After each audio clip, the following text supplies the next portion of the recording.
ini sidang terbuka ya.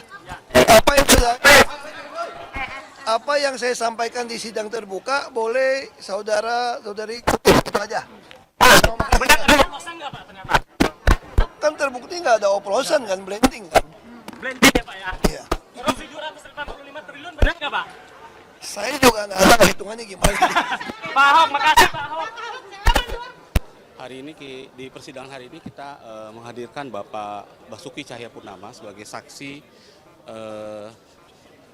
selaku komisaris di periode 2019-2024. Ini pemeriksaan emang baru separuh jalan ya, karena ada break, tapi ada beberapa poin yang bisa kami simpulkan dan memperkuat surat dakwaan. Pertama adalah di periode saudara saksi menjabat sebagai komisaris utama, ada kondisi banyaknya ada kondisi banyaknya kuota impor meningkat. Ini relevansi dengan adanya minyak mentah bagian negara yang kemudian dilakukan ekspor.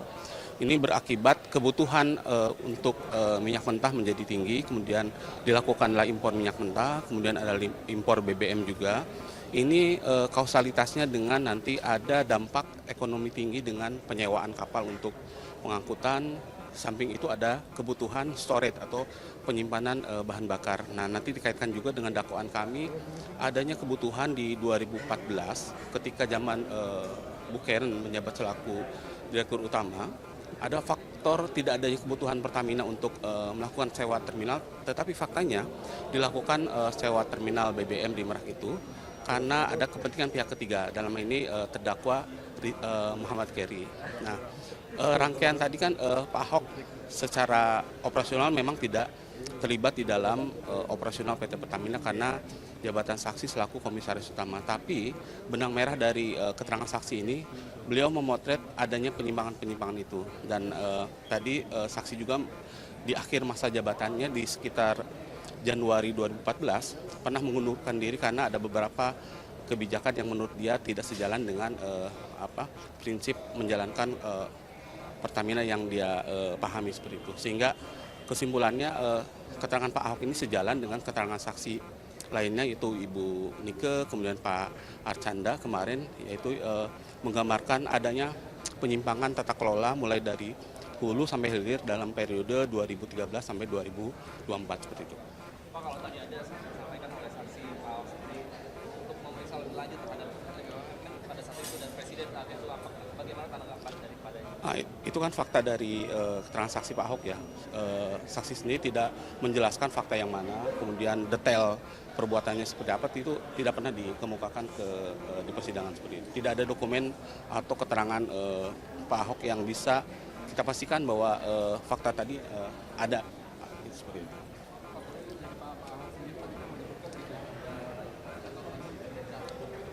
Iya. Ya, kalau kita merujuk ke operasional PT Pertamina, BPK maupun BPKP itu kan audit operasional, bukan audit investigasi. Berbeda dengan proses audit investigasi dalam rangka penegakan hukum. Sehingga kalau dilihat dari konteksnya, tidak ada direksi yang akan melaporkan sendiri penyimpangan yang terjadi di masa direksinya. Sehingga dalam perkara ini kan temuan-temuan banyak. Itu ada beberapa klaster, mulai dari klaster impor minyak mentah, klaster impor BBM, kemudian pengapalan, storage, itu kan sesuatu yang kausalitas ya. Akibat ada perbuatan melawan hukum di hulu, ini akan mengakibatkan biaya tinggi dan menyebabkan perbuatan melawan hukum di hilirnya seperti itu. Itu yang kami gambarkan dan kami sampai dengan pemeriksaan saksi ini bisa kami buktikan bahwa perbuatan melawan hukum itu emang dilakukan oleh para terdakwa seperti itu. Pak, tadi disebutin kalau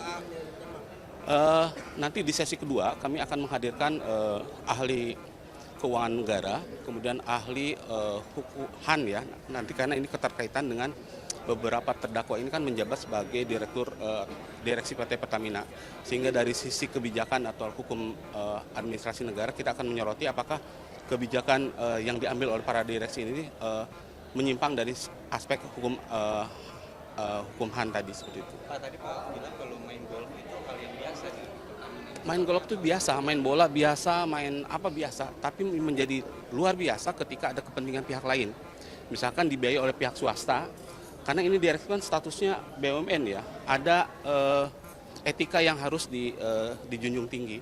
Ketika ada kepentingan pihak ketiga dan membiayai proses misalkan permainan golf itu menjadi masalah karena nanti ada konflik of interest, ada konflik kepentingan. Ketika dia memutus pasti dia udah terbebani oleh para pihak swasta tadi seperti itu. Pak Ahok sebut pernah diajak Chevron juga, artinya apakah Nah tadi dia tidak menjelaskan kan apa itu konteksnya, pembiayaannya dari mana. Tadi Pak Ahok menjelaskan biaya sendiri. Tapi kalau di perkara ini kan kami sudah bisa buktikan bahwa golop yang dilakukan oleh para terdakwa ini ternyata dibiayai oleh operasional PT OTM seperti itu. Terima kasih. Stay updated. Info terkini masih banyak. Jangan lupa subscribe, like, dan share YouTube official OKZone. Dan selengkapnya ada di okezone.com.